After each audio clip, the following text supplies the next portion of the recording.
This is Planet Music.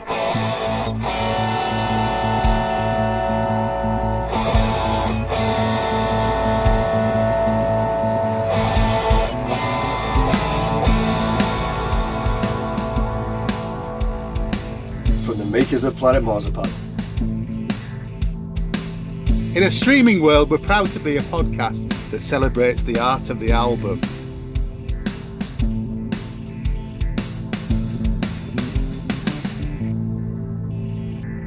Hello and welcome to Planet Music with me, Meza, and Me, Craig. Me, Mikey. and Migraine. Gray. You've got a migraine, have you? Migraine. Oh yes, you've heard the record. Oh no. You've got a headache. Oh, that's a way to start, isn't it? It's a joke, folks. It's a joke. Ladies and gentlemen, he's here for the next hour. As you maybe Is it going to last that long? see from the title of this episode, we are here to discuss the second studio album by A Perfect Circle, 13th Step. Whose choice is this? Ta-da! Great. Yeah. Yep, Grey Tenix picked this one. There is a Wikipedia entry for this album. 13th Step is the second studio album by American rock band A Perfect Circle, released on the 16th of September 2003. The album sold well, charting at number 2 on the Billboard 200 in its premiere week, selling over 231,000 copies and staying on the charts for 78 weeks.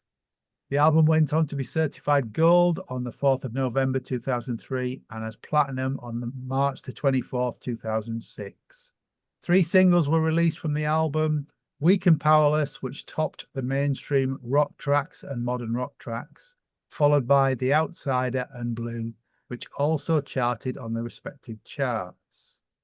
Craig, how old were you on the 16th of September 2003? I was the ripe old age of 31. Okay. When did you first hear this record, Craig?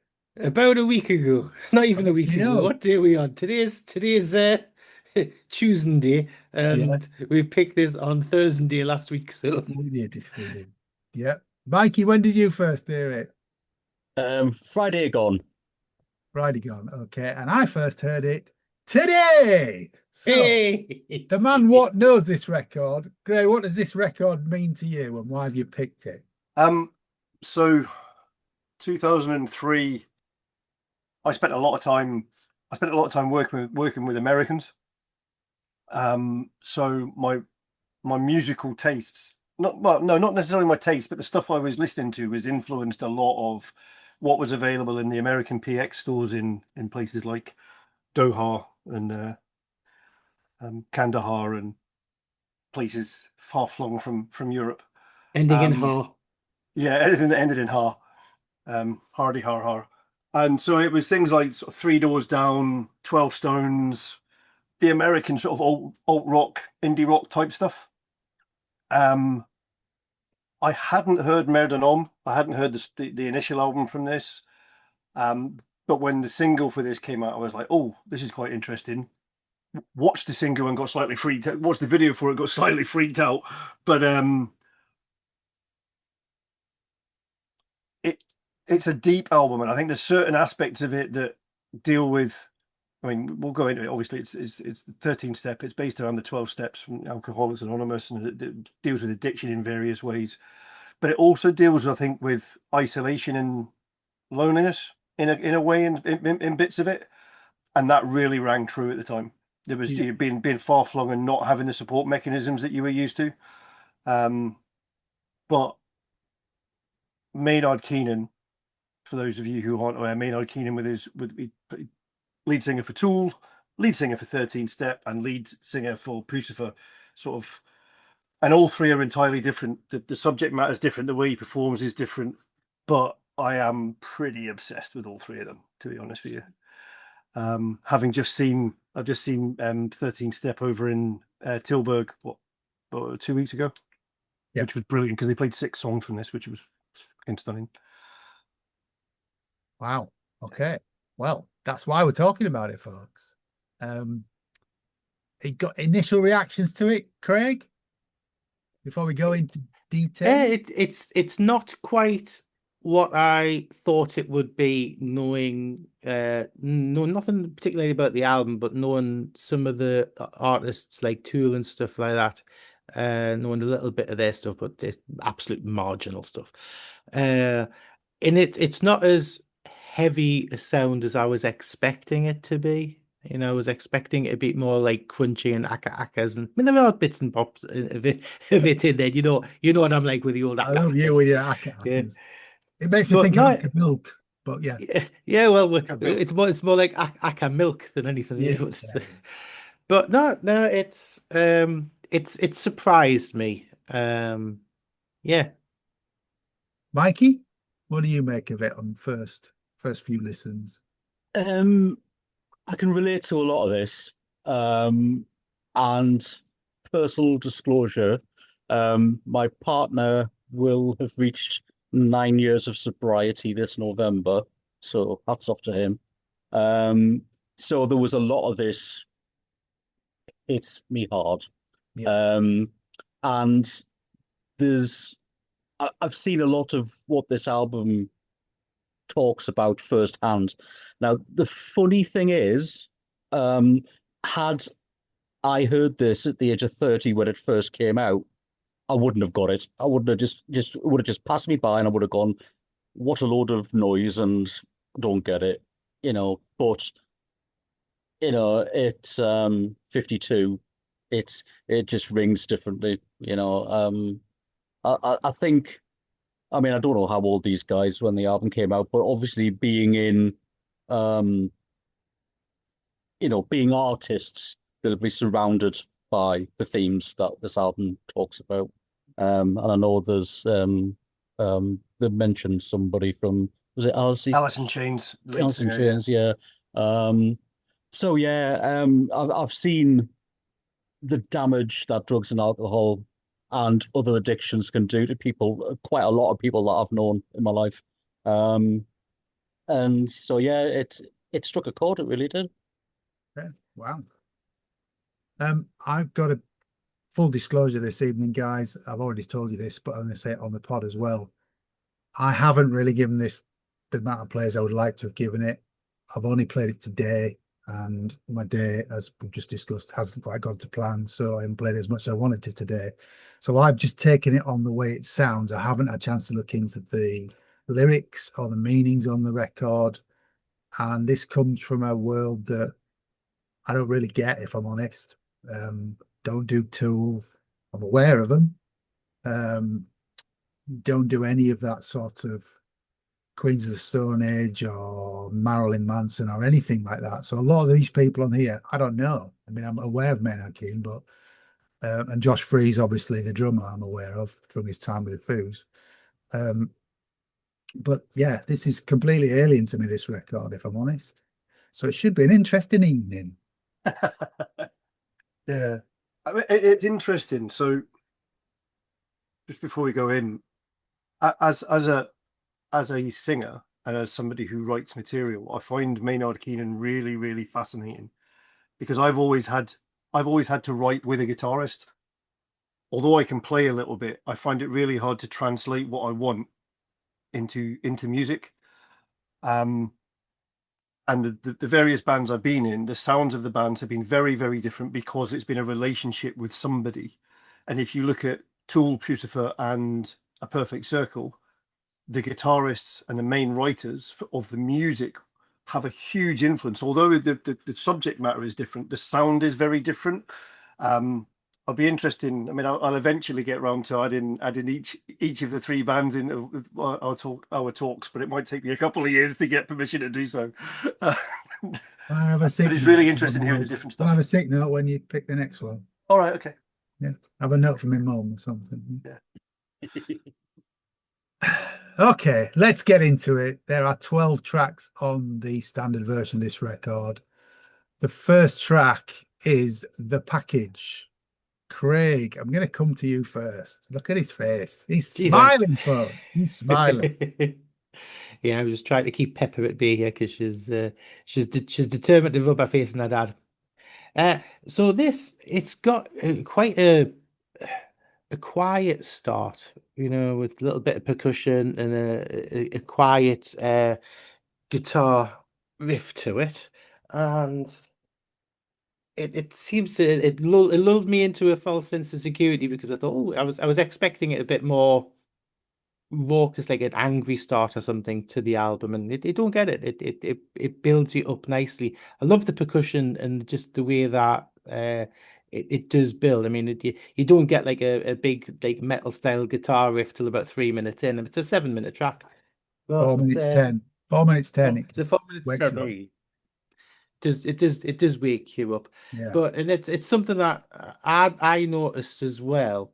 There's something that I'll let Michael delve into a bit more, but the vocals are quite placebo-esque in this That's song. the only thing I've got to say about this album. But the thing is that I find actually some of these vocals later on sound a little bit Stephen Wilson. It does change across the record, doesn't it? So he's got different vocal stylings. Yeah, he's got different vocal stylings, which I do think is interesting. Yeah, but I think it's a good opener for me. Okay. Yeah, I mean, it's like you said, it's 7 minutes 40. It's two completely different songs, really, kind of bolted together. I do get sort of Depeche vibes from the first half of it.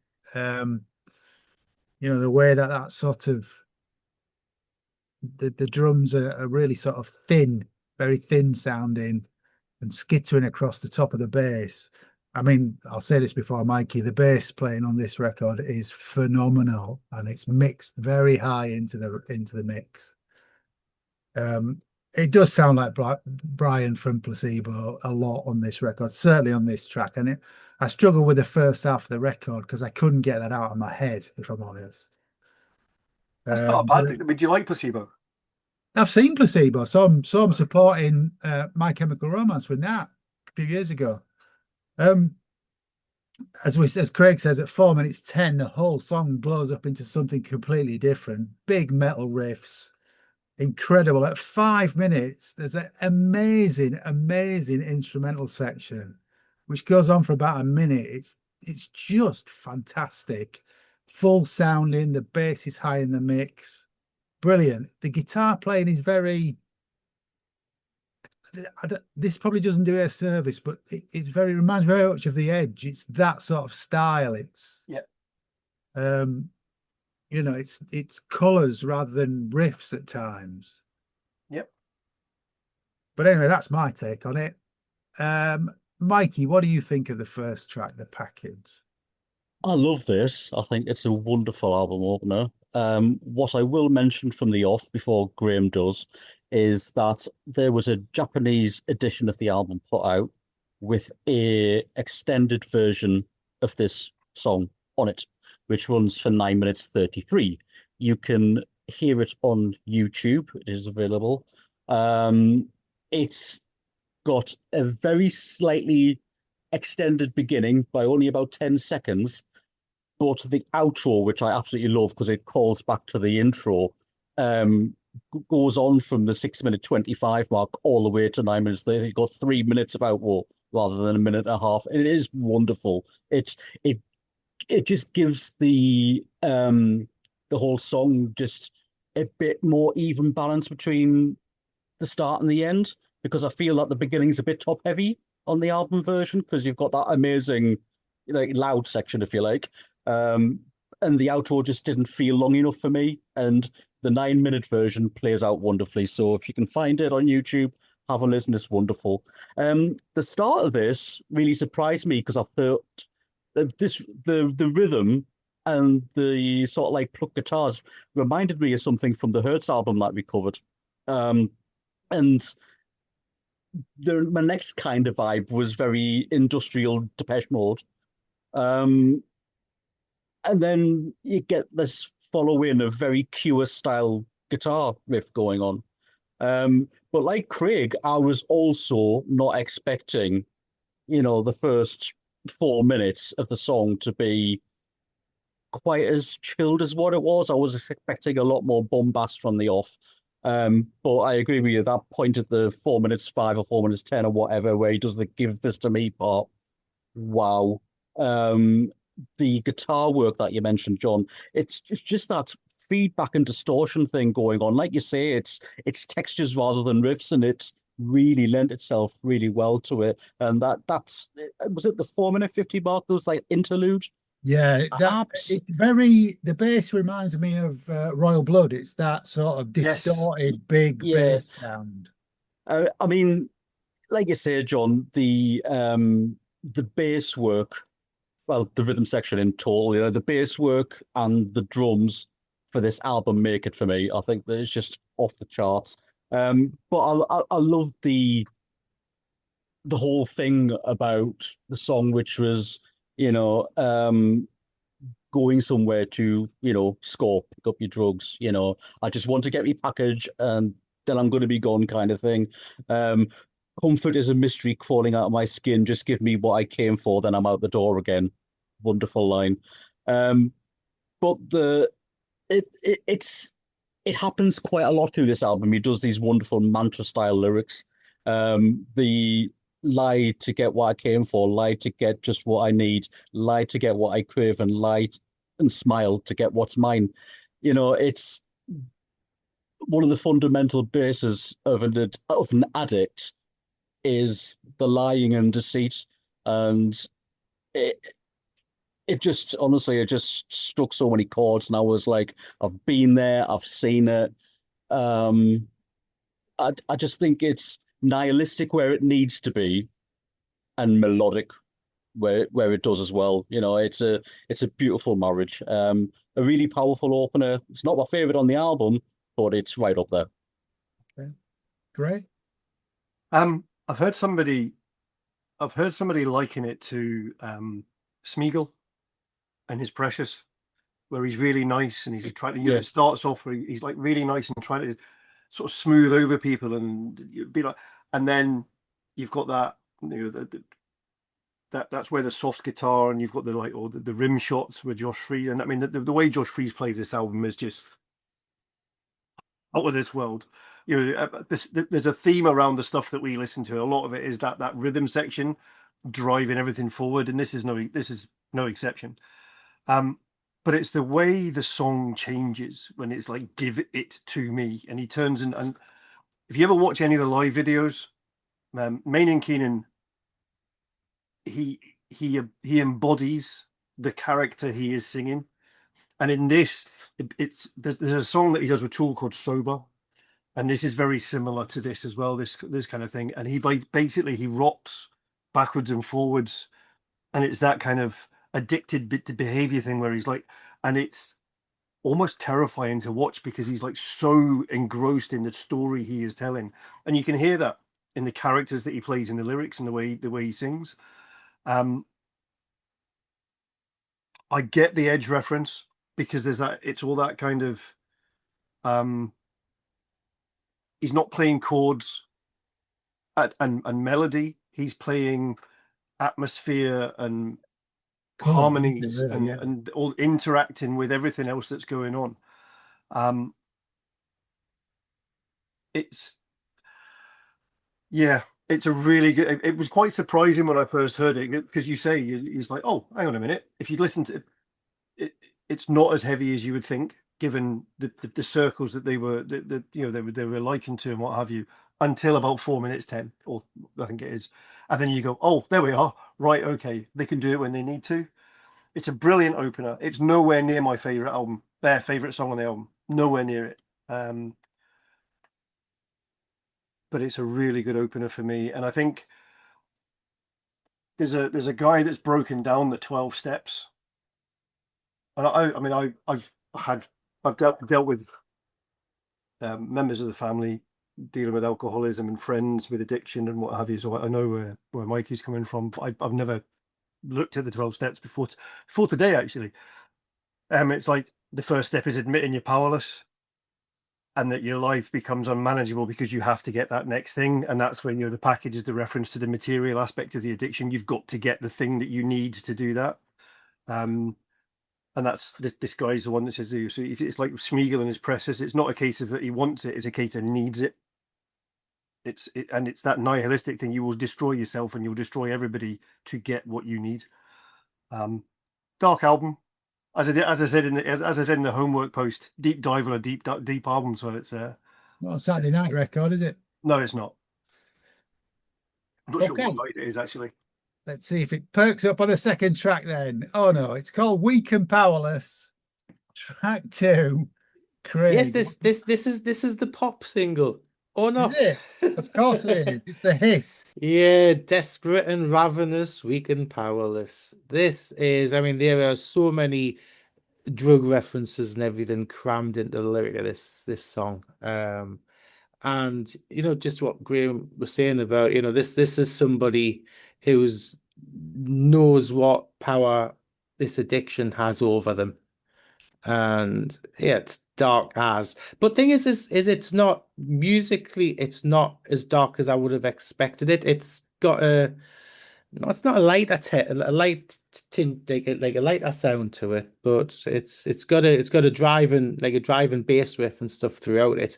I think I've watched the video for this, and it is dark as, because you've got the lead character in the video is essentially a naked girl with long blonde hair, and you see her stomach, and it's all just festering away, and the imagery all the way story. Oh yeah. The image, you know, the imagery in the video of insects and snakes and lizards and stuff like that. It's, you know, it's almost got almost a bit of like the ring vibe to it, with the with Well, I the didn't girl watch that today then.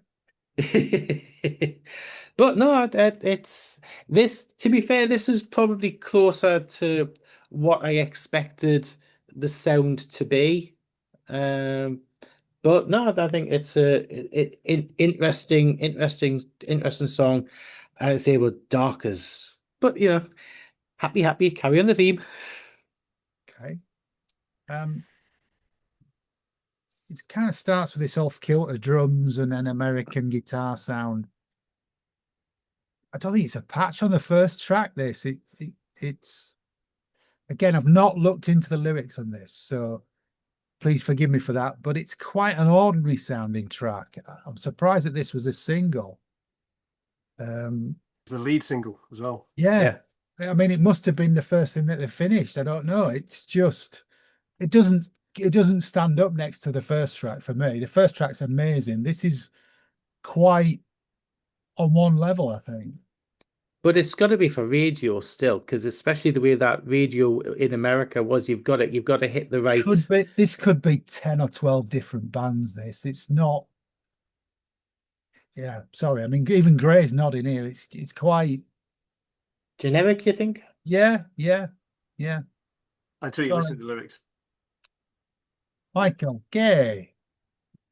I personally think this is a really obvious single choice. Knowing what bands my other half listens to, he's very much of the sort of like My Chemical Romance and Jimmy Eats World, and he's that sort of like, you know, genre. So the stuff that I'm usually subjected to really isn't my bag, and this kind of falls into that remit. That being said, the thing that drew me in was the bass line again. And this was the one that I sneakily mentioned to Graham when I was having my first playthrough last Friday at work. It reminds me of Peter Hook. It's very sort of like Hooky, Joy Division, very early. The band name has passed me by. New Order. New Order. Dear me, shoot me now. Yeah, and it was that bass riff that I thought, yeah, I can kind of get this. It's punchy, it's short, it's not too heavy. But what I do love about this track, and I think it's the first one on the album where you get a lot of vocal harmonies on the go, and when those harmonics work, they work really, really well. I think the only problem for me with this track is at 3 minutes 15 is just a little short. But to me, it was written as a single. It's a very American thing to do. You know, it was only put out 6 weeks before the album, so I would imagine most of the album was ready at the same time. I think it was just, you know, at 3 minutes or its perfect radio length, it was going to get played. Love the video. I thought that was perfect. And my favorite line from the lyrics is, "The devil has my ear today. I'll never hear a word you say," which is, you know, again, it's another addiction trait, which is whatever they've got going on, doesn't matter. The world could be exploding. It's, you know, they're in the here and now. Don't care about what you've got going on.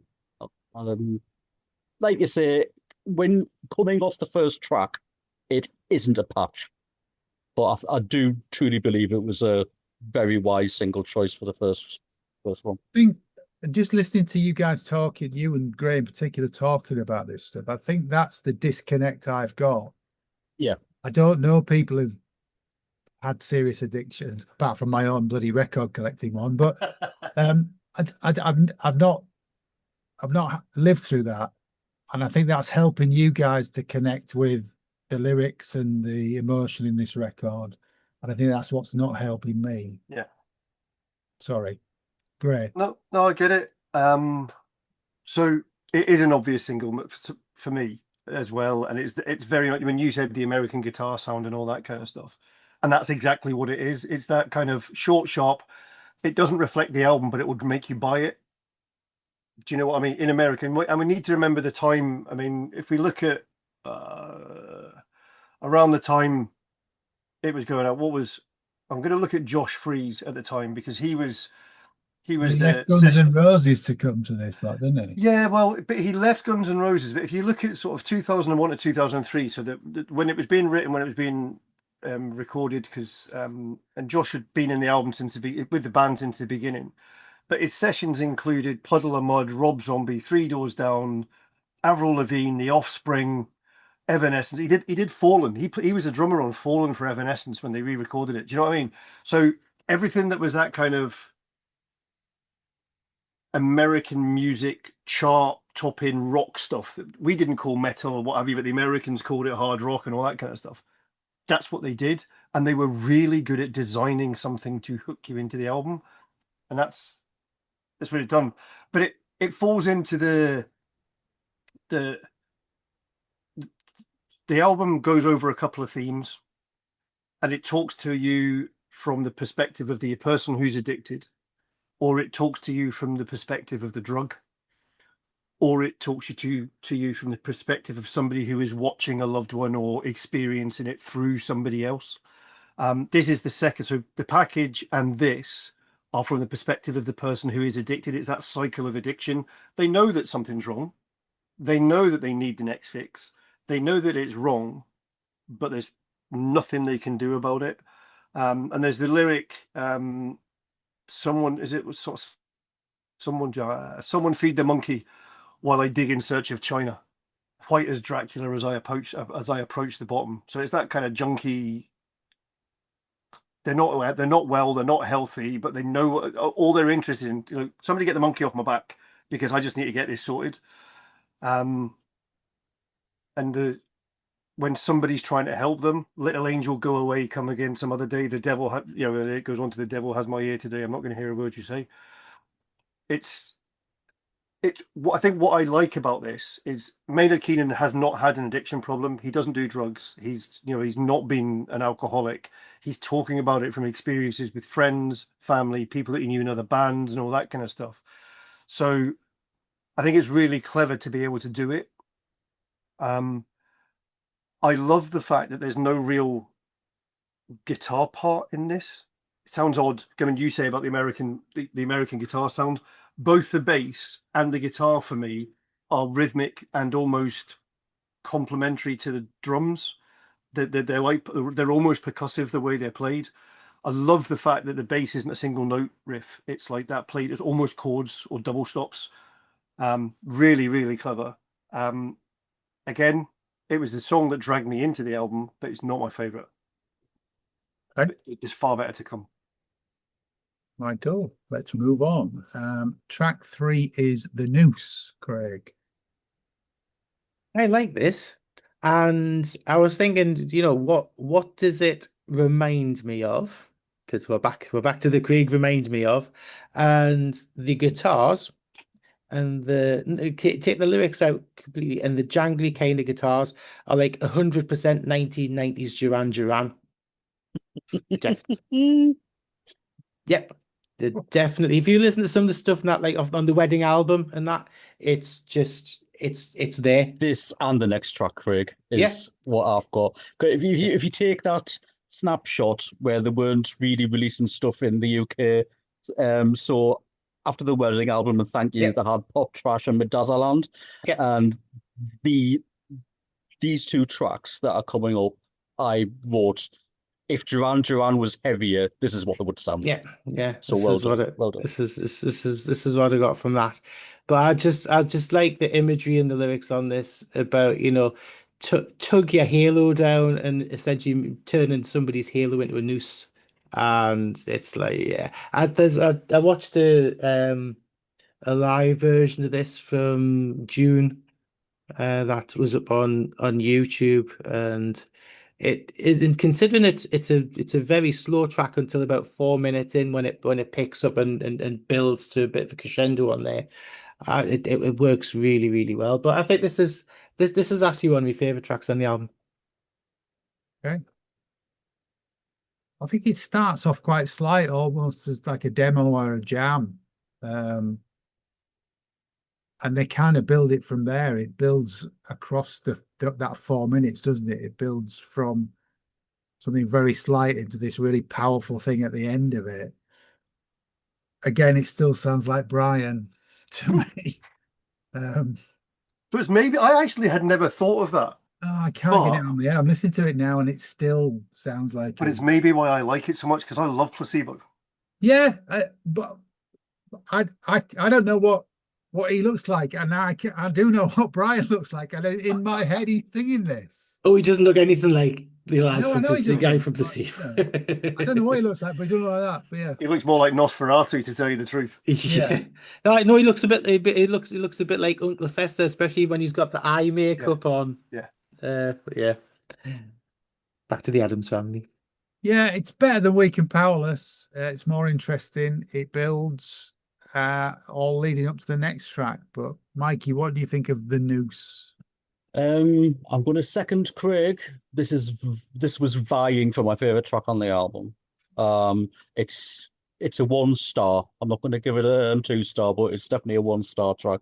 I love, again, the bass work on this, but there's almost an incessant sound to the keys and the bass at the beginning. It's almost like, I don't know, incessant's the word for it. It's just a great start to it. And you've got these absolutely haunting synths and this kind of hollow drum sound to it. It only goes on for about 30 seconds, and I wish it was longer. I think a longer lead-in would have been, even more eerie and creepy. But what I loved about it, for the first minute and a half, it's almost like the song's being recorded in a different room. That's what I mean. That's what it sounds like, a demo to me. Yeah. It's like it's been sort of like lo-fi mixed. Yeah. And the 1 minute 50 is like your eyes have been opened. It's like somebody's, like, oh, there's a really clear drum brought in on top of it. Yeah, it's way clearer than everything else. It just snaps you awake. It is really, really exciting to hear. And that brightness, just like you said, John, it just lifts and builds. And at the 3.5 minute mark, it's just that lift of bass work and synths. It's just absolutely brilliant. And towards the end, you've got the two vocal lines caught like repeating sections from earlier on in the song. It's just been perfectly arranged. I really, really honed in on this song, and I wasn't quite sure whether it's necessarily somebody pulling somebody down about what they've done, or somebody telling the drug off for what they've done to that person, because you've got recall the deeds as if they're all someone else's atrocious stories, now you stand reborn before us all. It's like, oh, so you've got over your addiction, but look at the trail of destruction you've had left. That's exactly and it's like, how are you planning to go about making your amends to the dead? Is that directed at the drug? I'm not sure, but I just thought it was so cleverly written. So yeah, very, very nearly my favorite track on the album. Great. So on some days, this is head and shoulders my favorite track on the album. There's another track later on that vies for it, but there's so my take on this is it's a combination of somebody has beaten their addiction and they're now playing holier than thou, and that the person that's talking to them is doing exactly as you say. It's that kind of, well, hang on a minute, have you thought about what you did? Have you thought, you're not fixed, you might be fixed, but you're not right, you need to make things right. And I've had that conversation with someone, and when I went to see them a couple of weeks ago, this was the one song I wanted them to play, and they did, and I could have left the gig happy at that point. Seriously, it was just, I absolutely adore this song, and it's that counterpoint of not to pull your halo down. The two lyrical lines that they start off separately in the song, and then they come at that part at the end where they wrap around each other, and you've got that kind of where they just, and I'm doing all these actions and nobody can see my hands, but it kind of rolls in and it builds, and you can feel the tension that's created by the frustration. I think your comments about it being a demo or sounding like a demo. So Danny Lona plays on this. He plays the guitar on this. He played guitar with the band for a while, but don't think he recorded anything on any of the albums. He's helped a lot with production since. So he produces the albums and stuff and works in the studio with them. He's also one of the people,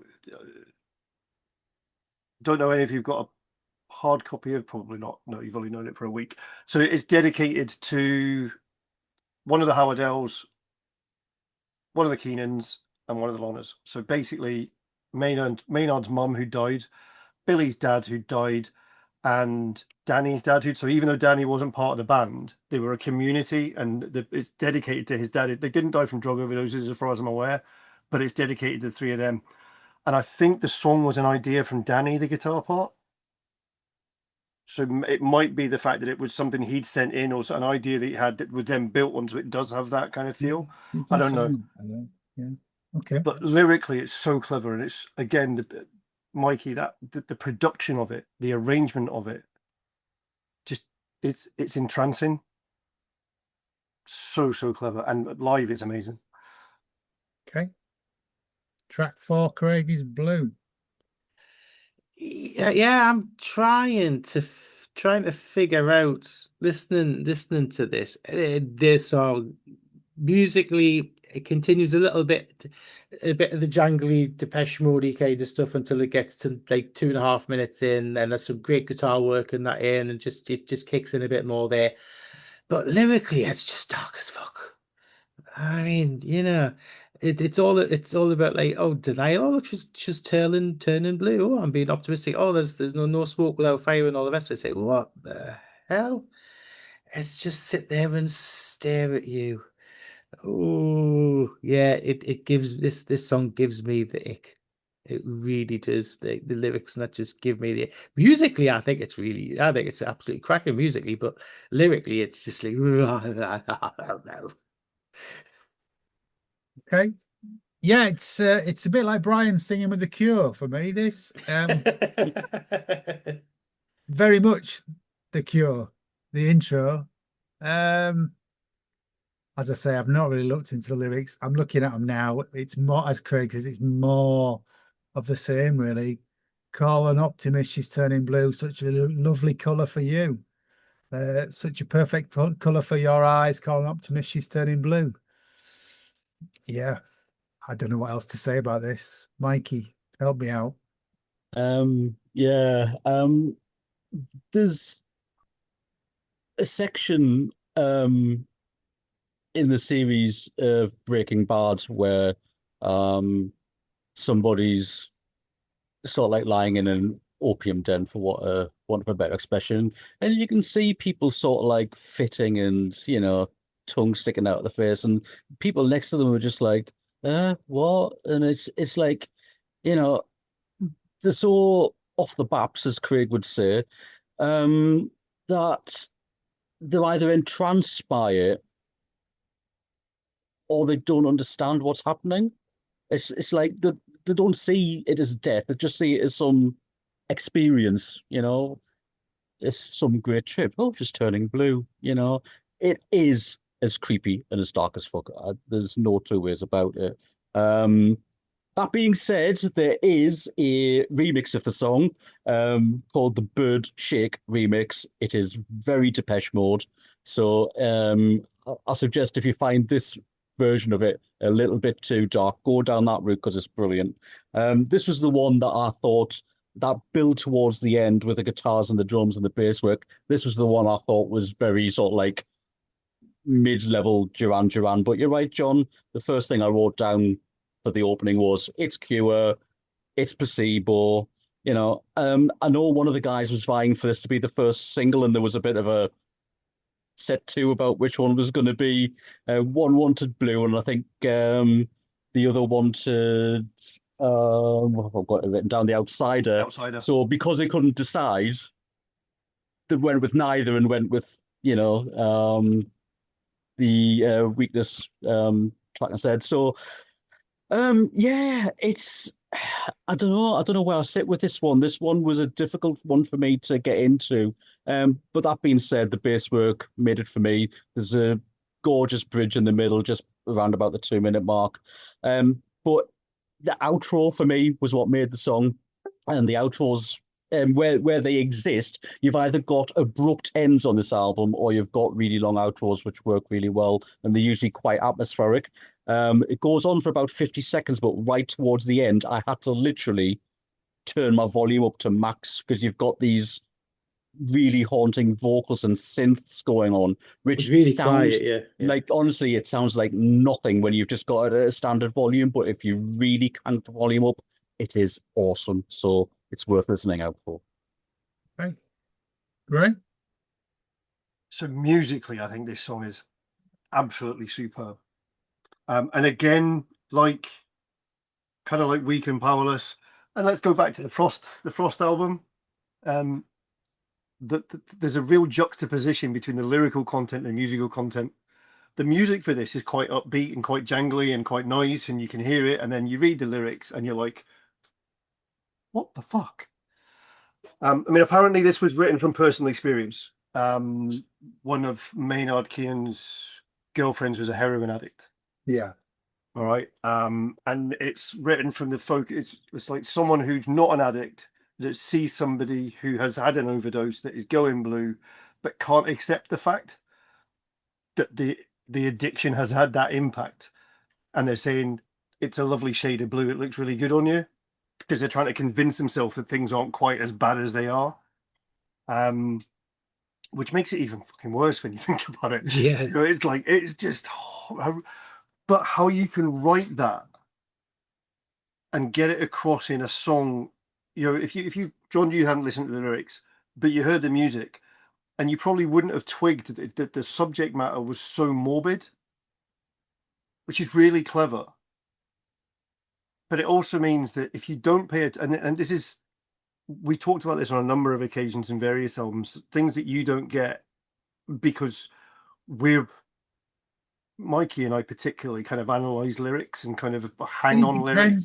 I think the difference is when a lyric, when I can relate to a lyric, it's when it resonates with me. Yeah. I can't relate to this. Yeah. This is a fantastic song. The single, wasn't it, this? Yeah, probably my top 3 on the album. Right. Okay. Wow. Track 5, Craig, is Vanishing. Yeah, this has got a bit more of a slightly like ethereal feel to it. It's like quite wispy, and I think it fits with the the theme of the song about somebody floating away and vanishing between, before your eyes. It's got some nice, like, jangly guitars in it. I love the bass work and that on it. I mean, it's only like 4.5 minutes, 5 minutes long, but it's not as it's dark subject matter continuing with it, but musically it's not as dark as some of the rest of the album. But You Were Never Really Here. Yeah, just continuing the darkest Feck theme. Yeah, there's some really, really clever audio effects on this. The sort of waves floating away section is great. Really, really clever. Doesn't really sound like the rest of the record so No, it far. doesn't. It's really different. Almost progressive in a way, I would say. And probably more interesting for me for that reason. But yeah, more of the same lyrically, but nice. It's a nice change. I think there are a couple of points in the album where it takes, another couple of points where it takes a real left turn, but this is just a change in direction in a nice direction, I think. But Mikey, what do you think of this? This is another one of my 1-star tracks.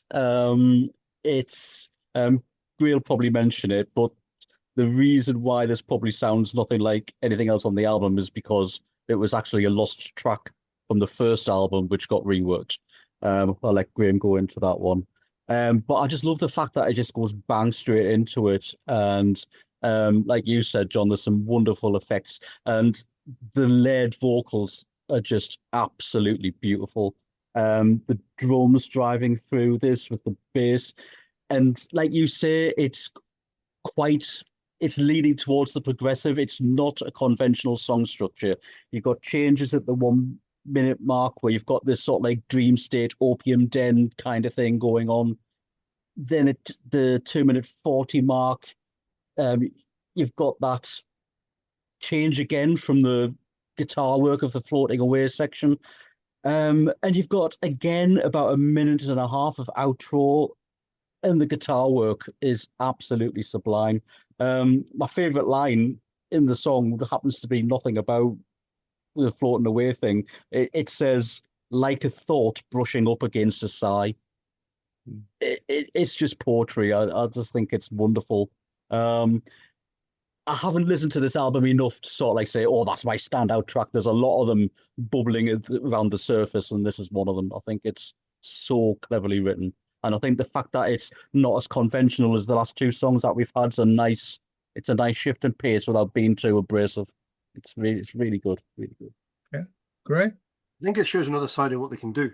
And I like the progressive stuff with Kelsey. But I think the reason that it's different is because this is about the high itself. It's about that sort of ethereal, metaphysical bit of being high. So it is from a different perspective. It's not watching somebody being addicted. It's not being addicted. It's being in the happy place. So it's that kind of floaty type of stuff. And again, it's the arrangement. It's the stuff that you mentioned, the sort of the waves, and that's like the joy, the feeling washing over you. It's so well done. Billy Howardell is a genius. I mean, Maynard Keenan, I don't know if it's luck or judgment, but he is surrounded by people who are just able to express the lyrical content musically, and that's really hard to do. And I think the way that it's achieved in this, if you look at the niceness to the anger in the package, you look at the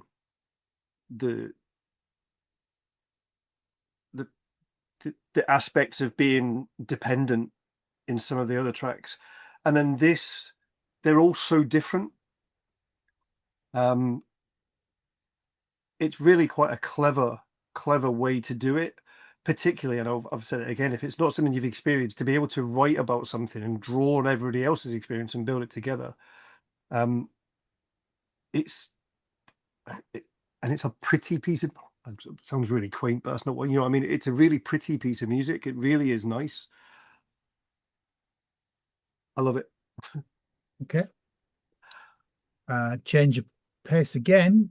Track 6 is A Stranger. I think this feels like a continuation of the last track to a degree. It's more like acoustic based, and it's got some nice like washing over keys with it. I can't quite suss out the lyrics of this one. What am I to do with all this silence? It's Gray, you'll know a bit more about this. I find it an interesting track. I mean, it's only was like just over 3 minutes long. Yeah. And it's atmospheric. I say I love the, like you say, the acoustic guitar riff with it, with the washover sounds and stuff of it. Yeah, it's if the music itself, it's a really nice piece of music, even if you take the lyrics away to it. But Shy Away Phantom, yeah. I need me good song explainer for you. Yeah, it's an acoustic ballad, but Yeah. kind of is underselling it slightly, isn't it? Yes. Lots of embellishments, dark lyrics, just for a change. I don't know what else to say about it. Mikey, what do you make of it? Pretty much the same as what Craig said. I actually really like this one. It's the atmospherics that sold me with this track. The layered strings accompanied with wonderful vocal harmonies yet again. Yeah, harmonies are good. And I love the bit where you've got the tearing my will down and the music just stops. You know, it just falls away. Again, there's a section towards the end where there's like sound effects going on in the background, and again, you've just literally got to turn the volume up to 100. They do like messing around with the sonics on this album, and I really appreciate them for it. As to the lyrics, I'm not sure. I think it's somebody who's fighting their addiction but not knowing what to do. Do I run away? Do I fight? Do I tell it to fuck off? I'm better off without you. I don't think it's necessarily a person, although it could be somebody who's trying to fix them. I'm not sure. You know, it could be the guy who's leading the AA group, you know, who's a stranger, or he's listened to somebody else's stories. It's an all-encompassing one, and I think Craig's right. I think it is a little bit of a lead on from the previous track as well. It's nice. It's really nice. It's up there, not quite the highs of what's gone before. But it's a nice short number, and it's a nice palate cleanser, I think. Okay, great. I think the highlight for this is definitely the vocal harmonies. I think the way it's done, and the strings. Is it strings? Oh, Yeah, synth. yeah. It's strings, I think. Yeah. It's a really beautiful ballad. I don't know the aspect about that it's written about. I don't know if it's written from the perspective of the addict talking to somebody who's trying to help them, and saying, "Why should I trust a stranger? You know, what are you to me? What you're stopping me getting what I want. I know your intentions are good, but it's not what I want." Or is it somebody talking to the drug, saying, you know, "You're a stranger, so do I care if you vanish today. It's not the first time that I hear all the lies." But then it's got, "And I listen to the whisper of your sweet insanity." And I can't work out. It's one of the harder things for me, Craig, to work out what this one is about. And I think that's the beauty of the album, is a lot of it is open to interpretation, whether it's somebody talking to themselves, talking to a friend, talking, you know, if you look at the Noose, is it somebody angry at somebody because they're still addicted? Is it somebody angry for somebody who thinks they're no longer addicted? Is it the person angry at other people because they think they've made it and they're not being treated like they have? And there's loads of layers to it. And I love, I mean, you listen to this and it's a really pleasant acoustic with the strings and the arrangement's fantastic, but you still get lyrics like, "Won't you move away from me, you fucking tornado? I'm better off without you, tearing my will down." You know, how do you fit that into something as pleasant as the arrangement that's in there? It's so beautiful. But it's kind of an interlude track, isn't it? What is it? Yeah. So it's kind of a palate cleanser before the stuff that comes up. Well, the next track is The Outsider. Craig. Yes. Now, this is where everybody's going to start rolling their eyes at us. I'm just waiting for it to start. Sounds like Bananarama. Let me guess. No. No. And I'm just waiting for Graham to laugh. I watched the video for this single because this was a single. There we go. The boys know. Yeah. It's this song is a bit more what I expected from the album musically. You know, it's got more of a bit of a metal edge to it, and I mean, the video is young girl gets out of prison from a yellow jumpsuit. As soon as she gets out of prison, kisses the prison warden, takes her kit off, and spends the rest of the video in a sexy black bikini with her friends who are also in sexy black bikinis, and they are starting to go and terrorizing a street in like middle America, and it's all sexy girls, big boobs, bikinis, baseball bats, and the people frightened in the houses, and yeah, it's entertaining. Did you like the script, Craig?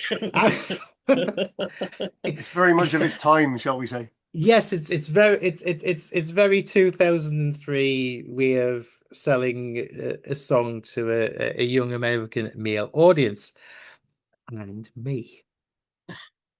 But no, I think the video does not really convey, I think, to what the lyrics are of the song. Not at all. It's 5 crispy tissues out of 5 for Craig.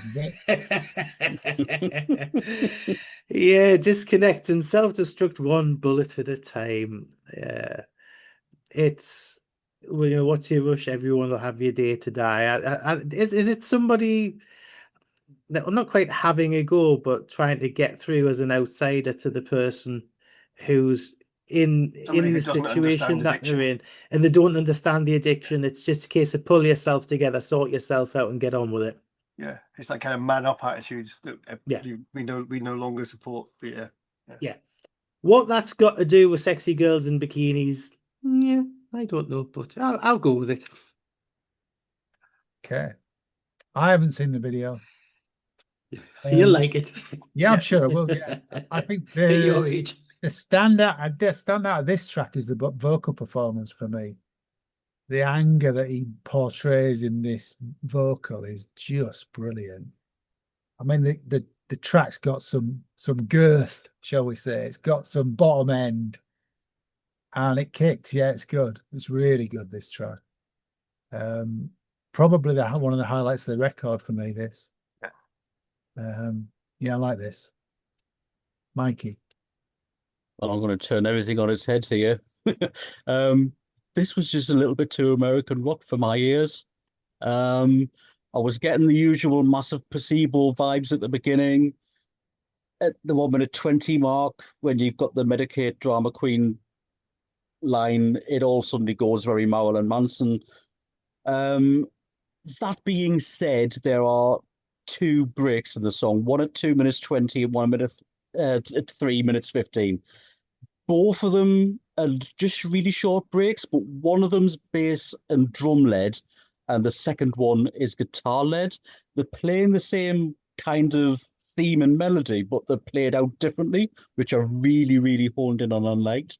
At the 3 minute 15 mark, those guitars, like I say, were absolutely phenomenal.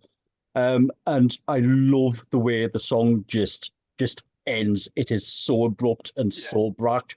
I do agree with what John said. It has got depth. It's very dense and it's very powerful. That being said, it was just pushing too far into American rock for me, which has never been my bag. But I didn't dislike it either. I can clearly see why it was a single choice for America. But I think you are right. It's very much the theme of somebody who thinks they can fix somebody's addiction the same way they would put a plaster on a scratch. You know, it's not the same thing. You're not going to be able to just man up and get on with your life. You know, it needs proper attention. And I think this person is naive enough to think that it's an easy thing to fix when it's not. Not a favorite, but I do like it. Great. So I think I agree about the American rock thing. It's very much a kind of 3 Days Grace, Three Doors Down, alternate rock things, but it's got so much more to it. That, like the breaks, if you look at that break, the first one is at Medicated Drama Queen, that section. How angry does he sound against those guitars? And it's the sheer frustration and fury pointed at somebody that they just don't understand. It's like, just fucking snap yourself out of this. You know, don't be a drama queen. Get on with it. You can fix this. You can do it on your own. It's like, because they simply don't understand what's going on in the head of an addict. The easiest analogy is trying to get somebody, I mean, without going down drugs and alcohol, trying to get somebody to stop smoking. Somebody like, it's easy, just don't do it. You have no fucking clue what it's like. You know what I mean? Again, I'm still not with you. Yeah. So as somebody who gave up from medical reasons a long, long time ago, I still wake up and want a cigarette. All right. So I know exactly what that's like. But I love this because of the delivery and because it's so angry. Live, it is mental. It is just so big. The girth is there. You know, it's one thing I do have to say. Live, all 3 iterations of Maynard Keenan's live sort of musical outlets are some of the best sounding live setups I have ever heard in any venue, whether it be a big Norma Dome or a small venue or what have you. There is just something about the production that is off the charts. And I think you can hear the attention that's paid. If you think some of the work that you've heard Josh Freese do with his drums and some of the bass work and what have you, there's a lot of attention to detail. And I think that comes across in the way that Maynard delivers the vocals as well. He doesn't just sing a song, he plays characters. Which I think, you know, people like H does that as well. H embodies things. It's something that draws me to singers. It's something that it draws, because I don't actually call them singers. I call them vocalists, because they perform the songs rather than just sing at you. And he is menacing on stage, and you can hear it here. Okay. Next turn, left turn now. Track 8 is Crimes, Craig. This, not necessarily musically, but stylistically, and I think in the theme of it, reminds me a bit of Opium Den from Brave, where you've got it's a rockier version, but I think the theme's there, like a drug-addled psychedelic thing, where all you've got, the lyrics of this is just somebody whispering, counting up to 10. And you know, you got a driving bass, so that you've got heavier drums, but it's got a whole kind of like, you don't, if you're just lying there thinking about it, you just wouldn't know where you were. You're in some kind of spatial realm. You could be just off your tits essentially. And then it's odd, because it's a bit like what Mike was saying with one of the earlier tracks, where it, you know, for the last minute it just fades down, and you've got to turn the volume up to find out, you know, what's actually happening in the room with it. And there's like people talking, there's banging and clapping and things going on, so you'd almost like feel like it's like, is something getting raided? I don't know. Yeah, it's a bit psychedelic, Kind of an interlude, isn't it, really? Yeah. But it's there's an entry on Genius about it that says each song on 13 Step is from a different perspective regarding the life and experience of an addict. The narrator is counting the 12-step process of addiction recovery while getting stuck at step 10. I don't know. I'm just reading it, Gray. I don't know. Mikey, what do you think of this? I'm going to put that lyrical content to one side because I read the same thing on Genius and I wasn't sure. But that being said, I can see why. I think this is awesome. It's the second shortest track on the album, and I think it's absolutely just outstanding. I really do. The fact that there's like very little lyrical content to it just gives it even more weight.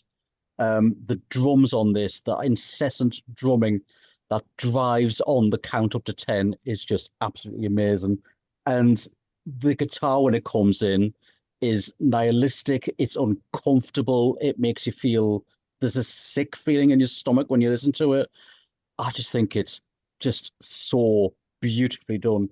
And again, at the end, when you turn the volume up, I'm not entirely sure what he says, but it sounds like something about being a fool. I couldn't quite make the lyrics out. Don't be a fool. Right, thank you. And what I got from the end, Craig, it was a bit noisy, but I thought it was an AA meeting. I thought it was people scraping chairs and just discussing things at the end of the meeting. I don't know, but it was almost like each of the steps being taken felt like a crime was being dealt to the person who was dealing with the stuff. So that's what I got out of it. Maybe they felt that 10 was the worst bit to get over. I don't know what the 10th step is. They haven't gone that far into it, but I was just so enamored with the content that I couldn't get away from it. I didn't want to know anymore. I was just in the zone with this one. Absolutely adore it. And for a 2-minute 30 song to pack so much punch, I just thought it was genius. Really, really good. Okay. Right. A slightly different take on the content. So one of the steps of the 12-step program is to count your crimes or your sins and pay atone for them. And for me, this song is that person counting their sins, stopping at 10, and the person that they're dealing with is going, yeah, you're lying to yourself here. Don't be a fool. There was more to this. There was more to this. It might be that. The 10th step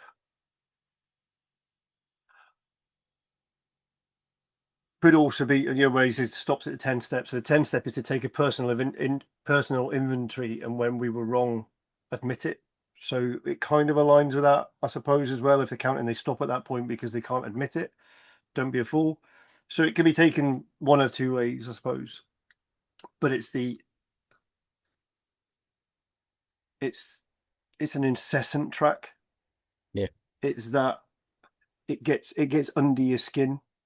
And like you say, Mikey, to do it in 2 minutes 30 with so little content, it's really clever.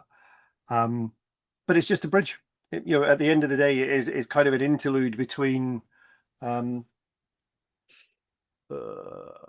Outsider and then The Nurse Who Loved Me. Yeah. Okay. Well, next is The Nurse Who Loved Me, Craig. On 77, I don't think so. Just keeping all my secrets safe tonight. Yeah, wonder what Carly Simon would make of it. Yeah, musically, this is really interesting. I like the complete change of style and direction in this, and I think lyrically, it's just so clever because you're thinking, well, is this him kind of in a hospital after an overdose and the nurse looking after him and he's fallen in love with her, or is it somebody else who's been medicating him? It's Well, it's a cover. This is a cover. Yep. yeah. By about, is it Failure? Failure. Yeah. Well, I do not know the original. No, me neither. But also, it's not really the band, is it? All the instrumentation is by John Bryan on this track. and he's Well, a multi-instrumentalist. But musically, it's so different, but it fits because it's continuing the theme, it's continuing the story. Yeah. And I like this This is interlude. this is where I thought Kevin Gilbert had stepped into the album, because it sounds very much like a Kevin Gilbert type. It does, doesn't it? Detour or Left Turn. It also it brings a little bit of levity to the record. Yeah. Which is probably needed. Probably needed a damn sight before now. now. Maybe a bit sooner than this might have been an idea, but yeah. I'm waiting for you to say the patented off its baps. Go on. Yeah, I mean, that's what it sounds like to me. Mikey. For a cover version and for it to fit on the album surrounded by everything else, I think has been very, very cleverly chosen. I did actually play the original today. Faithful to a point. The original's got a very more acoustic sounding start and a very hard rock finish, which this their version of it, or whoever's playing on its version of it, is more atmospheric. The strings on this are absolutely beautiful. Just the way the vocals are recorded on this, I think, is absolutely beautiful. I was getting the similar vibe that we got when we did the Hertz album, where there was the track Evelyn, where the guy was in the hospital and he falls in love with a nurse. The person he's falling in love with is the person who's like trying to fix him, kind of thing. I was kind of getting that vibe, but there was also the she's got everything I need, some pills in a cup. She's falling hard for me. I can see it in her eyes. She acts like a nurse with all the other guys. So he doesn't see her as a nurse, even though she probably is. She's going. I was thinking, I mean, I've got a chemist at the end of my street, and I don't want to be judging, but there's a bunch of characters usually hanging around outside, getting handed little cups, and they're getting methadone, and it's a tragic situation, and it's like you can never quite imagine what it's like to be in that position, and do these people literally worship the people that are handing them these little cups with liquid or pills in to, fix their needs? I just think it's so strange, like I said, that a cover version blends in so well with the rest of the album. The last chorus, you've got some spoken vocals going on over sung vocals, and then the two come together with harmonies. Absolutely beautiful. And what I really liked about it was there's some whistling going on towards the end. It's like almost like happy-go-lucky kind of like, oh, I'm in a happy place kind of whistles.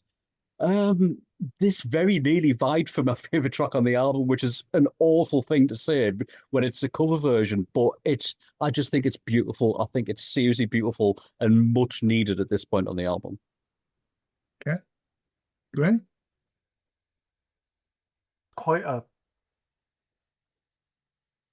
It's kind of a funny album. There's a levity to it. It's that which. I mean, I didn't know for a long time that it was a cover. I just assumed it was part and parcel of of the album that was written. It was only a few years ago I realized it was a cover. When I bought the vinyl. And I saw the writing credits, and it's just a bit. It's really nice. I love the arrangement to it. I don't know if it's all John Bryan, but I know he does the instrumentation on it, and you've got that the string part that goes in it and all that bits and bobs, and that kind of the whistling at the with it's on it and stuff, which is glad you said that, because the mic didn't pick anything up. Kind of eerie. It's kind of eerie the way it works, but it's again. It's another aspect of what they can do, and you can hear. I mean, I think that I went to see the band Clone, French band, a couple of years ago with a friend, who said, "I've never heard anybody with control of their voice the way that guy Yeah. sang. And I was like, yeah, right.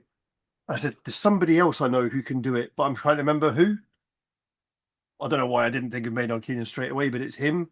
It's the fact that he can do so many different things. He can perform in so many different ways. He's got that plaintive sort of lullaby voice. He's got the normal lyrical voice. He's got the kind of monster type, horror type.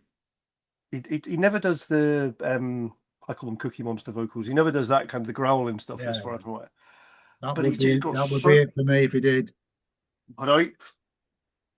I can't stand them. I hate them. No, me neither. Me It's neither. just something I can't relate to. But I love the fact that he has the ability to play so many characters with one instrument.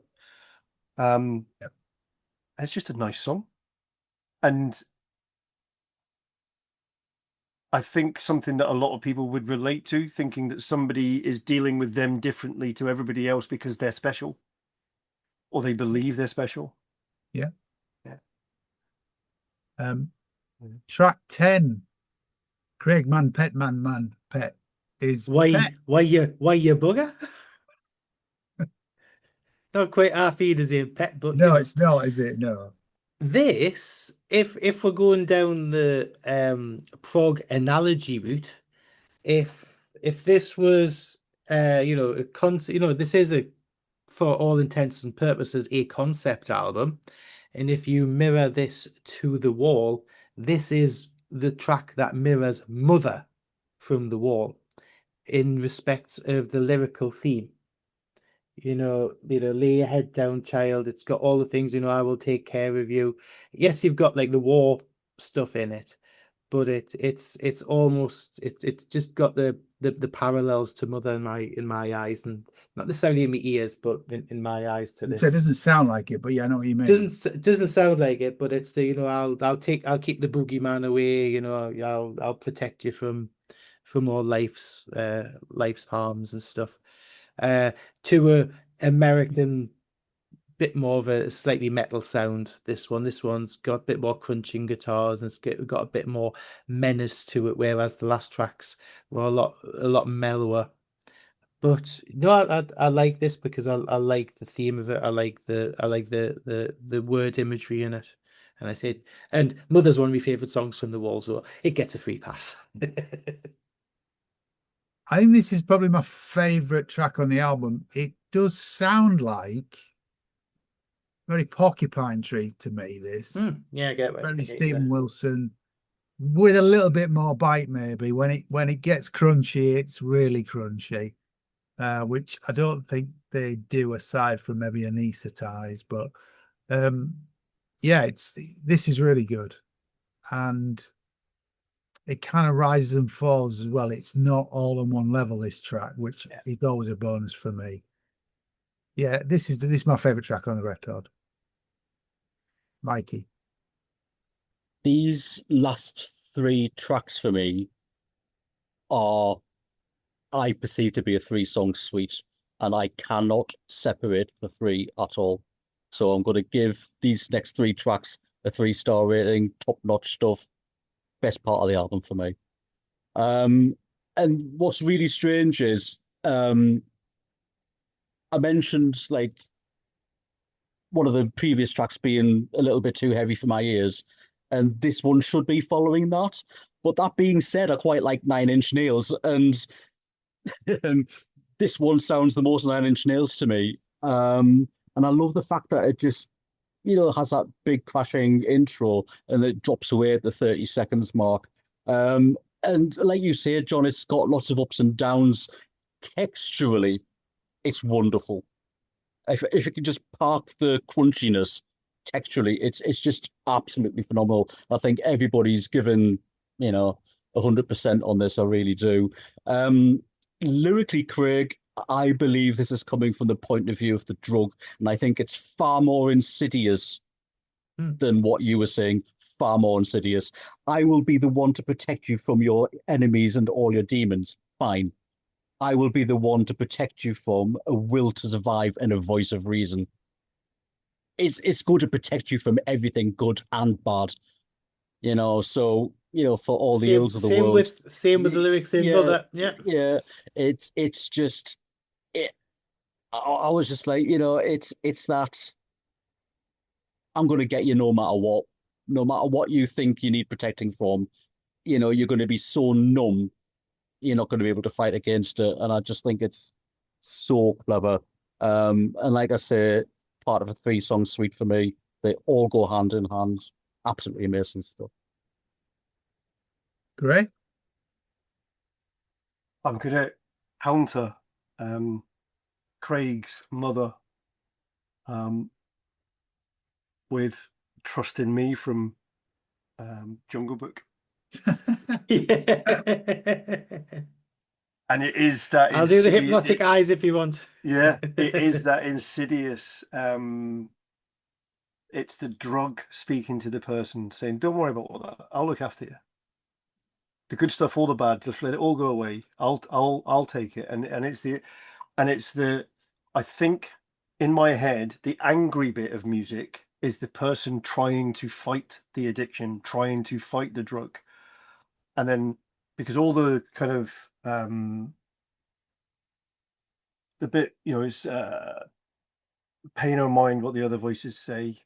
They don't care about you like I do. Like that's all really nice, and it's like it's almost as if the drug is it's in the blood system. It's convincing the person that everything's okay. It's like, don't worry about that.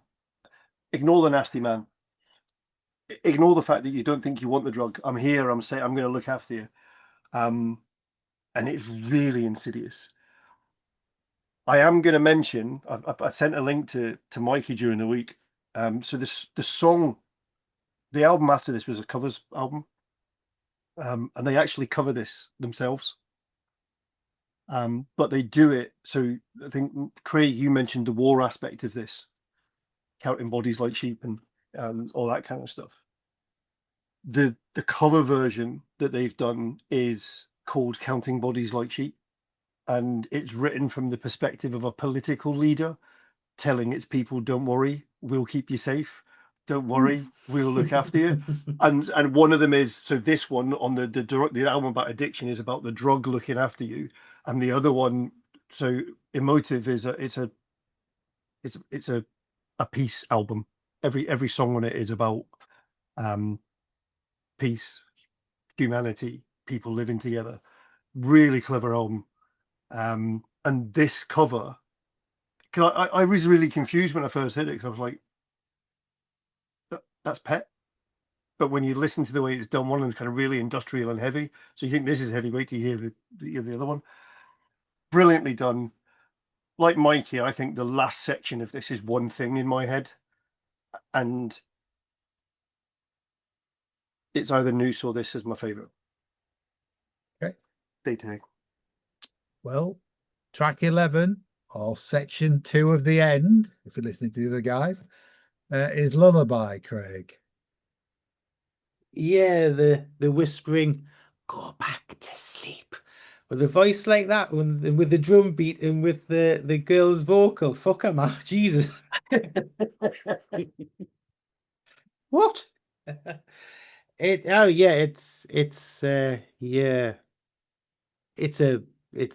a haunting beat. The vocal melody that the girl sings and the whispering, if go back to sleep. Oh, it's haunting. She does just sing Lullaby though, doesn't she?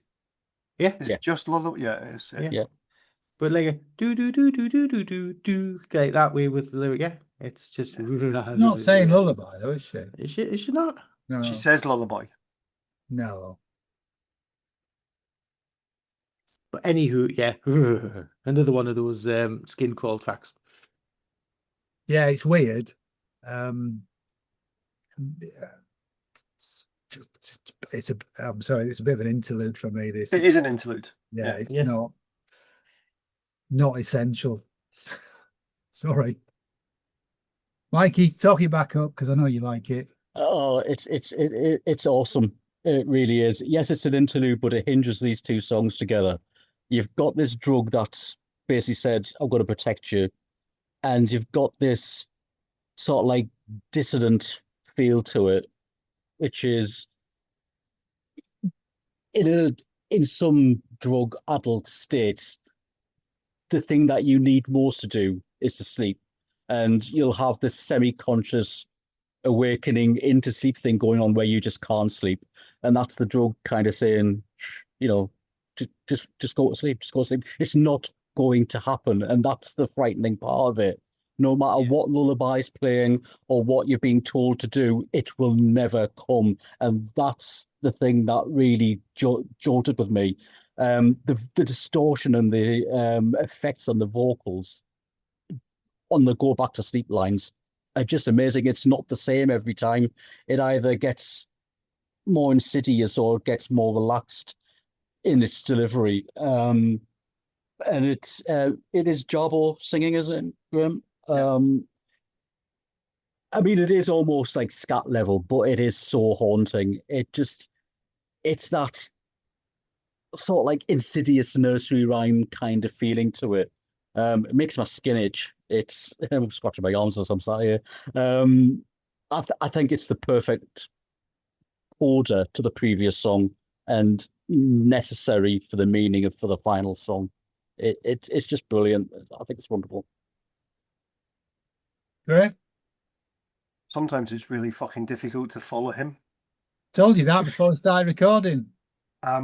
Because it's a throwaway track if you listen to it in its isolation. It's Go Back to Sleep with some nice instrumentation and the woman singing underneath it, and you don't think anything of it if you listen to it. The first time I heard it, I thought it was the coda of Pet. I didn't think it was a separate track. I thought it was part. So that's why I think for me this is hot. Now that I know the album, for me these three tracks are one thing, because it is that the drug is in charge, or the drug has been in charge, and you're trying to wake up, and the drug's going, no, don't. I'm still here. I'm still in charge. I still want to be. I'm the one. But you're not there. You're not going to do that. And the dissonance is that. I think the dissonance in the female vocals is that kind of conflict in the head. You're hearing something, you're not hearing what you want to hear. You're trying to make sense of stuff, and you haven't been able to, and which leads on to Gravity. Which leads on to the last track, and I don't think maybe it's there. Maybe they split it. Maybe it was a coda, and they thought we need a 12th track. We've only got 11. It's a 12-step program. Let's break it out and make the coda a 12th track. I don't know. But I don't think the album would work without this bit between those two tracks. Okay. Craig, last track of the album, Gravity. So he's reached rock bottom, surrendering to the gravity and the unknown. Lift me up. I feel this song should be more cathartic than what it actually is, considering everything we've been through, the highs and lows and lows and lows and lows of the album. I'm not saying it's an anti-climax, because I think it's being realistic. It's not being bombastic. It's not being pompous. It's not being it's not being what we would expect and anticipate. It's not the Great Escape going into Made Again. It's not Comfortably Numb. It's not these cathartic end of albums where you've gone through the mill and you've got some fucking cracking guitar solos and everybody's punching the air at the end and everything. This isn't it. This is just downbeat. I choose to live. I'm here. I've survived it. Potentially, either that or it could be Jacob's Ladder and the whole thing's been his last spiraling down the drain. I choose to believe that he chose to live, and I choose to believe that it's a new beginning. But me being of a certain age and I like me music a certain way, I wanted the big ending, the big flashy ending, but I didn't get it. But I get why it didn't, because I think if it had done it, It doesn't fit the would it have story, been- does it? If you give it a big end, I suppose. Yeah. But we love a big end. For me too, I'm the same. It's not the big payoff that all of this hour should lead up to.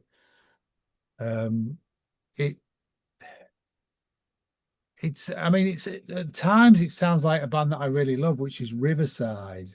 There's a real sort of Oh, yeah. Riverside feel to the Good second point. part of it. And there's a great riff. About 3:45, there's a really good riff that lasts about 15, 20 seconds. Brilliant. But there's not the payoff for me. I agree with Craig. We've just done 55 minutes. This track should lead to something else, and it doesn't. Sorry, boys. Mikey, tell me you love this. I love this. Oh, you might say that. Right, let's clear now. Oh, Craig and John have left. If there was ever a time where I could say, if the Cure were based in America, this is what they would sound like, then this is the track. I think in places it's haunting, especially the early choruses. He sings it with almost like a sleazy sort of like glide into the words when he does that unable to stand on my own, tail in hand, dizzy. He says the words in such a way that it almost sounds like it's reverse vocals, it's like that. It's so cleverly put across. I mean, I'm not going to try and sing it for you, but it is really. I think you'll find. The inflections during the chorus are just really, really clever. At the 2-minute 50 mark, you've got some absolutely screaming guitars with this amazing bass work behind it. Fucking phenomenal. And that bit that you mentioned, John, that bass riff and the guitar riff at like the 3-minute 30 mark, you got that and you got the drums going really, really interesting. over the top. It is, but this is I think the payoff for me is the ending. That I choose to live. It is hopeful. But you've got to be realistic about it. And this is. Put some more exciting music behind it. But this is addictive hope. It's like Graham says. Like even slight addictions, whether it be collecting records, smoking, drinking, pills, crap, whatever it may be, even sex, I suppose, to some people, like to just stop, it's not going to happen. So you've got to have that dark and light at the same time, and you don't always have to have a happy ending. You don't always have to have, a behind the wall moment at the end. It's a downbeat ending is fine, but this is kind of it's not downbeat. It's neither up nor down. It's just level. But to me, it could go straight back to track one. It's like the steps of addiction. If you fail at the last hurdle, then very often you've just got to repeat the process. But there is that sense of hope there. The last line, "I choose to live," after being repeated so many times, is the last thing you hear. There's nothing else to the song. There's like a bit of acoustic hangover in the background, but that's it. I just think the 3 tracks at the end just play out beautifully. There's so much of this album that I didn't think would work for my ears. And I must admit, on the first playthrough, I was a bit, whoa. When I sent to Graham maybe 2 tracks that was standing out. By the time third playthrough came through, like out of the 12 tracks to kind of only dislike 1, I think, given the genre that it is, surprises myself. It really does. But no, I think it is what it is, and it needs to be what it is. Right? There is no payoff. You're never a recovered alcoholic. You're never a recovered addict. You are always an addict or an alcoholic. You are always hanging on by a thread. You are always one drink away from being back at the beginning, one pill away from being back at the beginning. That's why there is no payoff. And that's really fucking dark. I mean, I'm sorry, and I get the understanding. I like a payoff at the end of an album. I like a big happy song. There is no fucking happy ending to this. Hey, Brave has an uplifting ending, and she dies. One version of it, but she dies. Yeah, Maynard's not H. No, no. And it's so clever, and it's really interesting. I hadn't really thought about either The Cure or U2 as at the Edge as any kind of reference point for any of this material. The second Mikey and I have been talking about this all week. The second Mikey was going Cure, Placebo, New Order, I was like, yep, get all of them.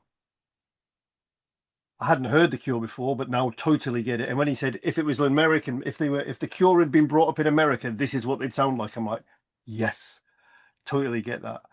And when you said The Edge today, I'm like, why the fuck have I never heard that before? And there's bits in this. So the break that you talk with the bass line and what have you sounds like something that could have come off Boy or October. Yeah, yeah.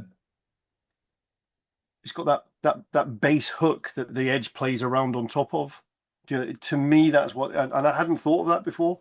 I mean, the weird thing is this last track, although I'm saying it doesn't do what I need it to do, it does sound exactly like Riverside at times. Yeah. I love Riverside, but they wouldn't finish an album with that. No. So it's interesting because I think the payoff for you, if Weak and Powerless had been at the end, that would have been some kind of, ignore the lyrical content, it would have been some kind of audible payoff because it's kind of, there's something to it. Yeah. But it's not the way the album's written. I love the arrangement on this. I love his vocals on this. I think, I hadn't really heard enough of Tool to make I like Tool, but I like Tool because of the way the music's written.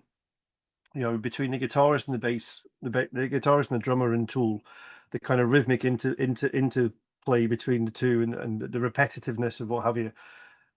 It's hypnotic for me. But the way that Maynard sings with Tool is very, very different. When I hear this album, some of it's almost euphoric the way he sings. And it fits in with the addiction aspect of it stuff.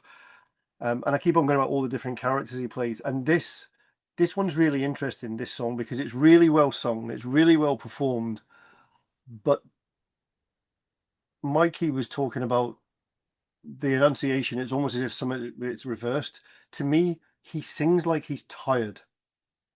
He sings as if I am exhausted. I'm not dead. I'm still here, but I am done. And I think that's a great way to finish the album. It's like, I've made a choice. I am still here. I'm not giving up, but there's nothing left. And I absolutely love it. Yeah. Absolutely love it. The three tracks together, I can quite often not notice any segue between these three tracks. To me, it just plays as one piece of music. And I think this, Pet, The Noose, are just stunning pieces of music for me. And they are the top three. There's one or two that push them a little bit, but yeah. Is there not a bonus track you wanted to talk about as well? So I don't own a copy with the bonus track. Right. What version is it on? Japanese? Is it the Japanese version? It's the Japanese edition, yeah. Yeah, the Japanese What's version. the track called?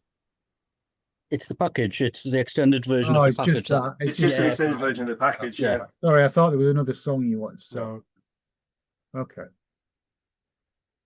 And then you won't have seen them around the time of this album? no, I didn't see them around the time. Oh. No, I haven't. I've seen footage Yeah. from around the time.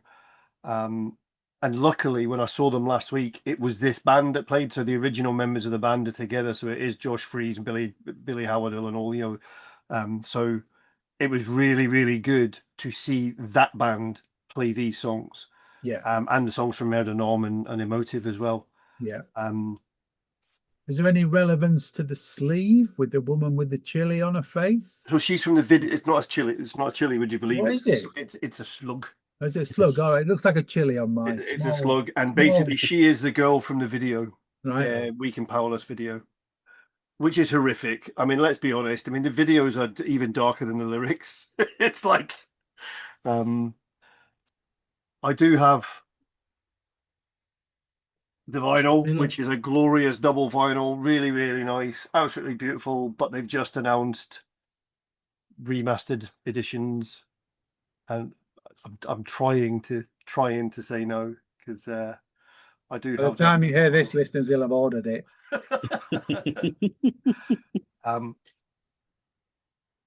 Someone should make a record about that. They should do, yeah. They should do. I'm gonna. Have any of you looked up at why it's called the 13th Step? No.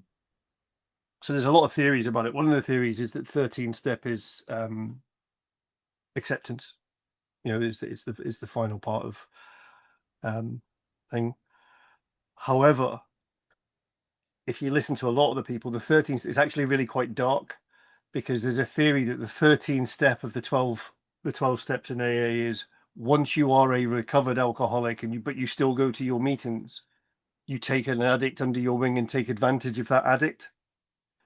And there's a lot of people say that that's why he's called it that, because it's the insidiousness of some of the lyrics and the way, you know, it abuses people, and that's why he's called it 13th Step, because it's accepted that some addicts who have gone through the 12-step program and not fallen back use that as a tool to take advantage of others. I was going to throw another theory into the mix, and I didn't know if it was going to be far too dark. My first thought of the 13th step was death. Yep. Because I thought it's like the only step where addiction is completely gone from your life. That's one of the fan theories as well. Yeah, I mean, if you go on to things like Reddit and start reading about these, it's a lot of the fans of Maynard Keenan's are kind of obsessive. I don't know why. I've no idea why I like them. But yeah, there's people that have done breakdowns of so much, and there's loads of different fan theories about it. I mean, the production of it is superb. I don't know what you guys think of it, sound wise. I mean, I think all of his stuff is just phenomenal. It didn't particularly strike me as amazing, if I'm honest. It has that, when it's powerful, it has that widescreen feel to it. But that's no different to what Mr. Wilson does. I don't think. Yeah, it's good, but it's not, you know, particularly better than anything else. But the thing is, Mr. Wilson's particularly good at what he does as well, isn't he? He is, yeah. So I suppose I'm a bit spoiled in that respect. Yeah.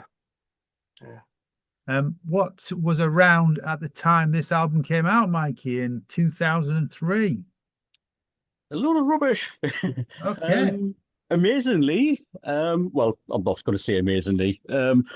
Compared to how badly Frost did, I'm surprised this album got to 37 in the UK charts. Quite a good following. So the week it was released, it was the 8th highest new entry on the chart. I think 5 of those entries were actually landed in the top 10. So at number 10 was Norah Jones with Come Away With Me. At number 9, Black Eyed Peas with Elephunk. New entry at number 8 was Pure by Hayley Westerner. At number 7, Daniel Bedingfield with Got to Get Through This. Another new entry at 6 is DMX with Grand Champ. At number 5, Sean Paul with Duty Rock. At number 4, another new entry was Seal with his Seal 4. At number 3, another new entry was David Bowie and his Reality album. Oh, yeah. At number 2 was yet another new entry from a band that was mentioned earlier in the pod by Craig, Star Sailor with Silence Is Easy. And at number Going to see them in October.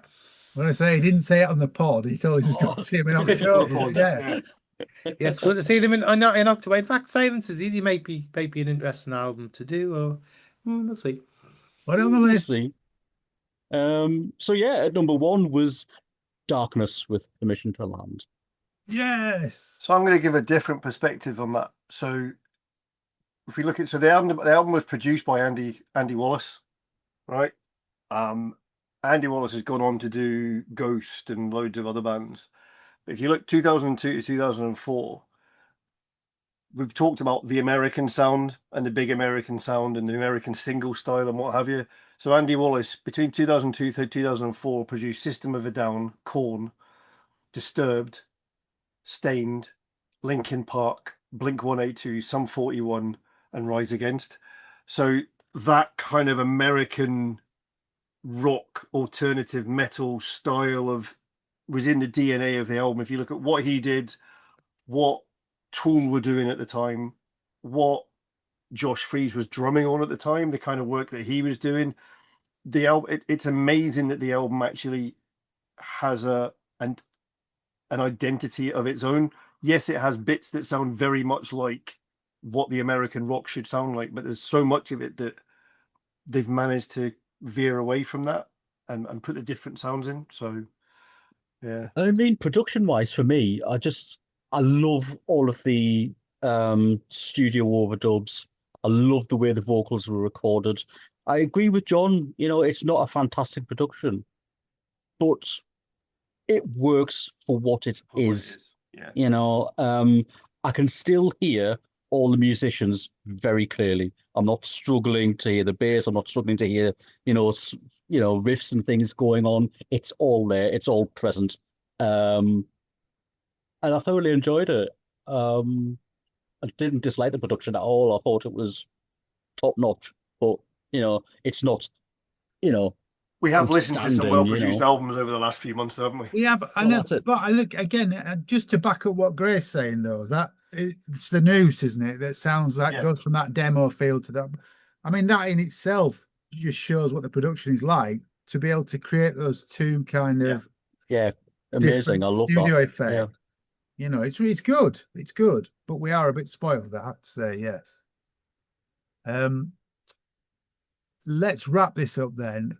Final thoughts on this record, Craig. Not what I was expecting, but I have enjoyed it, and I'll be returning to it, but I'll need to listen to something happy now. Okay. Yeah, there's interesting things on this record for me. I won't be rushing back to it, if I'm honest. That's not a surprise to guys on here. Paul Gray's crestfallen there. It's great. It's just not my normal type of thing to listen to. And there are 3 or 4 tracks on it that are absolutely outstanding. It's worth having a listen to. Definitely dive in if you've not heard it before, or if you love it, come and join the discussion in the Planet Music Facebook group and tell us what you think of it. Mikey, what are your final thoughts on this? This genre of music really isn't my bag, and I said as much to Graham in chat with him. But I got it. It takes a good few listens. Don't expect to be able to play this album and walk away humming any tunes. It's not that sort of album. It needs to be played in its entirety, and I definitely will be going back to it. And the band's got other stuff to offer that I've already started digging. It's worth a listen. Go for it. Okay, great. So there's a couple of reasons I chose it. Firstly, no need to be. I'm not crestfallen that it's not your thing, because I didn't think it was your thing when I recommended it. To be honest with you, that's kind of why I did, because it's a challenging listen, and it's nice to hear. It's very easy to say to people, "Here's something that I think you'll like," when you know that it's something up their street. It's different when you give an album that means something to you to somebody who won't necessarily like it, but should see what they take from it. So that's been interesting to hear, especially from you and Craig. My favorite album of theirs is actually the covers album. I think it's stunning. But of original material, this is my favorite of their albums. The first album, Murder Norm, is stunning. There's some There's some amazing tracks on it. But there's just something about this one, whether it's the darkness or seeing bits of it in experiences, or the fact that it's the first album I heard of theirs, and it has that place, it's got that memory link. I don't know, but for me, this is the studio album that I prefer. I'm glad you've all listened to it. I'm glad you've taken something away from it. And it's not what, I mean, I'm glad it challenged you and it's not what you expected. If you like Tool, this is very different. If you've not listened to them, give it a shot. Although most people who like Tool will have listened to it. If you don't like Tool, try it because it's sufficiently different from Tool that it might be something that you like. My brother and I are, we're going to see Puscifer again in October. I think October in Glasgow. We've seen all three of the bands, and it still amazes me. He has 3 different characters on stage, 3 different complete ways of performing and delivery. He sings differently, and the content and everything is different. But I think A Perfect Circle is my favorite of the 3, although Puscifer is the most fun. Tool's a hard slog at times, and I'm just glad you took something away from it. Well, thank you for suggesting it. Another great suggestion. As I say, if you've enjoyed this, please give the record a listen. Please like and subscribe for the podcast. It just helps get us out there to more people. And come and join the discussion at the Planet Music Facebook group as well. I'd just like to thank Mikey K. Thanks very much, everyone. And Graham, top choice. Thank you. Cheers. Thank you, Graham Tennick. Thank you. Thanks very much. Thank you, matey. Thank you, Craig Houston. Why, thank you. Oh, Pepper's decided now since we stopped recording, she's been here for the last 2 hours. She's had enough. Right, that's She's it. had a moment. She's done. She's had a moment. Yeah. All that remains to be said is good night from me. And it's good night from him. Take care. Go on, Gray, since it was your choice. Stay alive. Choose to live.